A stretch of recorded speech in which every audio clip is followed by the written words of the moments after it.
تو اب سوالات کچھ اس مصنوعی سے متعلق. تو پہلا سوال جو مختصر سوال ہے، چھوٹے سوالات ایک جملے کے یا ایک لفظ کے، مندرجہ ذیل سوالات کے جوابات لکھیے. بقاولی کیسے جاگی؟ بقاولی، اس کا جواب بقاولی پرندوں کی چہچہاہٹ سے جاگی. جاگنے کے بعد بقاولی نے کیا دیکھا؟ جاگنے کے بعد بقاولی نے دیکھا کہ کوئی پھول چرا کر لے گیا ہے. وہ شعر لکھیے جس میں پھول چرانے والے کے لیے بد دعا کی گئی ہے. جواب اس کا یہ ہے: جس کف میں وہ گل ہو داغ ہو جائے، جس گھر میں ہو گل چراغ ہو جائے. تو یہ اس کا شعر ہے. مصنوعی میں کن کن پھولوں اور پودوں کا ذکر کیا گیا ہے؟ فہرست بنائیے. مصنوعی میں جن پھولوں اور پودوں کا ذکر کیا گیا وہ یہ ہے: نرگس، سوسن، سنبل، شمشاد اور نخل. مصنوعی میں مذکورہ کرداروں کے نام لکھیے جو کردار اس میں ہیں یا استعمال ہوئے ہیں. اس میں جو بڑے کردار: بقاولی، گلچی اور سمن پری. بے وقت کسی کو کچھ ملا ہے پتہ نہیں حکم بن ہلا. اس شعر کو نثر میں لکھیے. کیا بے وقت کسی کو کچھ ملا ہے حکم کے بنا تو پتہ بھی نہیں ہلا ہے. مصنوعی کے اس حصے کا خلاصہ لکھیے. جو حصہ دیا گیا آپ کتاب پہ وہ چیک کر سکتے ہیں. اس میں یہاں پہ نہیں، اس وقت کتاب یہاں پہ مسنگ لگ رہا ہے وہ، یا نہیں دیا گیا ہے تو آپ چیک کریں. اس کا جواب یہ ہے: مصنوعی کے اس حصے کا جو بند دیا گیا ہے، مصنوعی کے اس حصے کا خلاصہ ہے کہ بقاولی باغ میں سو رہی تھی. جب وہ پرندوں کی چہچہاہٹ سن کر بیدار ہو گئی اور منہ دھونے کے لیے حوض پر گئی تو اس نے دیکھا کہ پھول گم ہو گیا. وہ پریشان ہو گئی. وہ باغ کے پھولوں اور پیڑوں سے پوچھنے لگی پھول کون لے گیا. وہ پھول چرانے والے کو بد دعا دینے لگی. وہ باد صبا اور بلبل سے کہنے لگی جا کے کہیں سے پھول کا پتہ لگاؤ. سارا باغ پریشان ہو گیا. بقاولی جب بے قرار ہو کر ہاتھ ملنے لگی تو اس نے انگوٹھی ڈھیلی پائی.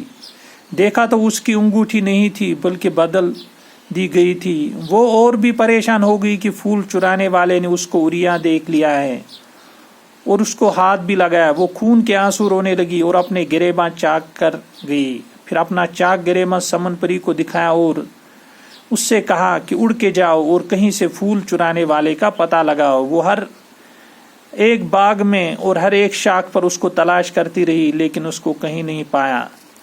مصنوعی کے وہ اشعار لکھیے جن میں سن تجدیس ہو. تو جو اشعار اس میں ہیں سن تجدیس کا استعمال ہوا ہے. دیکھا تو وہ گل ہوا ہوا ہوا ہے، کچھ اور ہی گل کھلا ہوا ہے.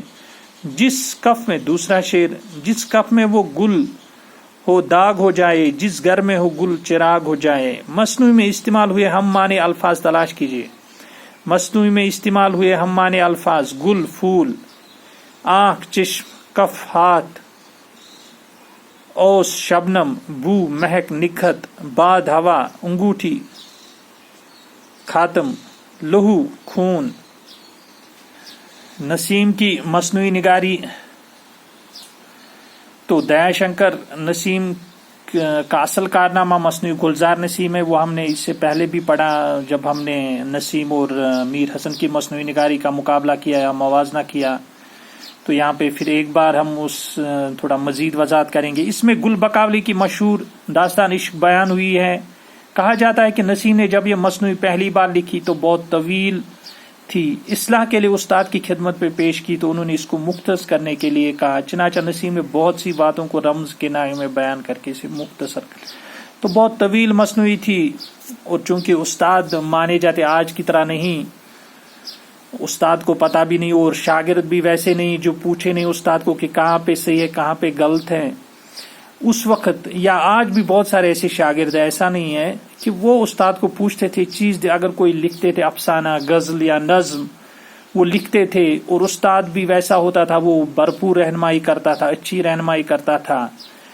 تو انہوں نے استاد کو دکھائی اور انہوں نے کہا کہ اس میں کاٹ چھانٹ کرو اور اس کو اچھے سے سجاؤ تاکہ یہ اچھی ایک مختصر اگر بنے لیکن اچھی مصنوعی بنے. تو دیا شنکر نسیم نے ویسا ہی کیا اور آج وہ مصنوعی ہمارے سامنے ہے، بہت مشہور مصنوعی میں آورود کا انداز پایا جاتا ہے لیکن زبان کی برجستی نے اسے آمد کے قریب کر دیا ہے. رعایت لفظی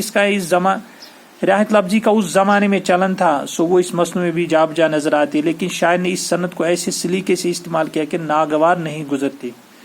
اس کا لحاظ رکھتے ہوئے پروفیسر رشید احمد صدیقی کے شعر و شاعری کے جن نسمینی پہلو میں لکھنؤ کا نام اونچا کیا ہے۔ زبان کو شاعری اور شاعری کو زبان بنا دینا کوئی آسان کام نہیں۔ پروفیسر احتشام حسین نے مصنوعی گلزار نسیم کو شاعرانہ اور فنکارانہ تخلیق کا معجزہ کہا ہے۔ شکریہ۔